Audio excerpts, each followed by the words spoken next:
السلام علیکم ملګرو. تېره کومه زموږ ویډیو وه هغه د جیمیل اکاونټ جوړېدو په باره کې وه، او دا اوس کومه ویډیو ده دا د فیسبوک اکاونټ جوړېدو په باره کې ده. نو کوم جیمیل اکاونټ موږ مخکې جوړ کړی و په تېره ویډیو کې، پر هغه جیمیل اکاونټ باندې موږ د فیسبوک اکاونټ جوړوو. دغه ایمیل اډرس موږ یوز کوو. نو تر ټولو اول به راسئ، دلته به خپل فرست نوم ورکړئ، اول نوم ورکړئ او آخري نوم ورکړئ، او خپل ایمیل اډرس به ورکړئ او پاسورډ به ورکړئ. نو تر ټولو اول زه PTK، دلته به لاست نوم ولیکئ.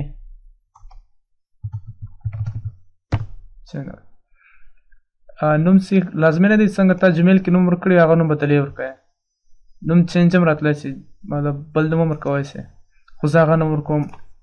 دا د به ایمیل اډرس ورکړئ،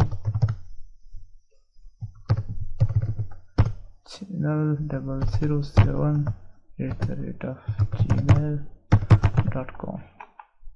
اوس به دغه ایمیل اډرس کاپي کړو،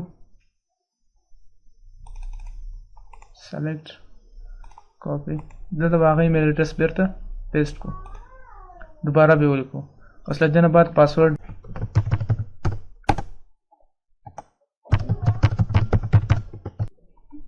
اوس ډیټ اف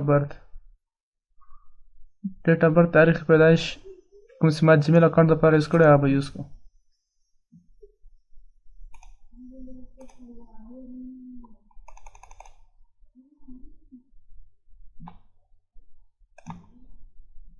او جنډر به سلیکټ کړئ.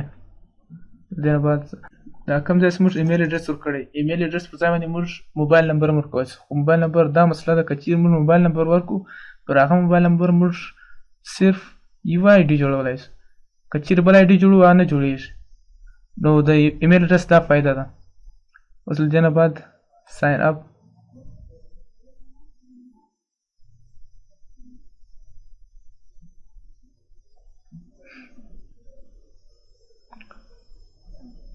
اوس پر دا ایمیل اډرس کوم ایمیل اډرس ما ورکړی پر هغه ایمیل اډرس باندې ما ته نمبر راغلی، هغه نمبر به زه دلې انټر کوم.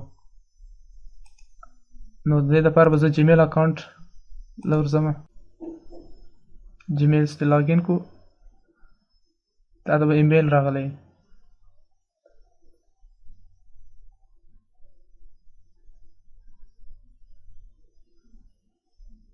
دا ته ایمیل راغلی دی، دا نمبر دلې کاپي کړو،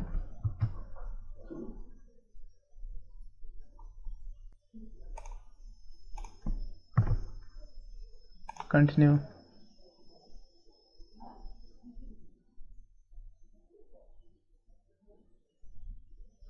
اوس څه وایي، you have successfully confirmed your account with the email this you will use this email address to log in. اوس وایي دا کوم ستا فیسبوک اکاونټ جوړ کړی دا کنفرم سولو، او له دې نه بعد کله سیم یوز کوئ ته په دا ایمیل اډرس باندې خپل فیسبوک آی ډي اوپن کولی شئ، لاګین کولی شئ. اوکې،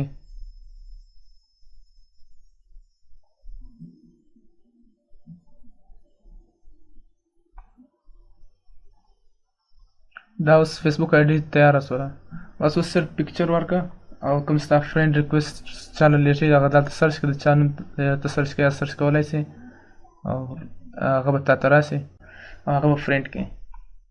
نو دا ویډیو له دوستانو د فیسبوک اکاونټ جوړېدو په باره کې. که چیرې ستاسو دا ویډیو خوښه شوي نو ویډیو لایک کړئ، شیر یې کړئ او چینل سبسکرایب کړئ، او انشاءالله کوم را روانه ویډیوز وي هغه به د فیسبوک اکاونټ ډیلیټېدو په باره کې وي. تر څو پورې د خدای په امان.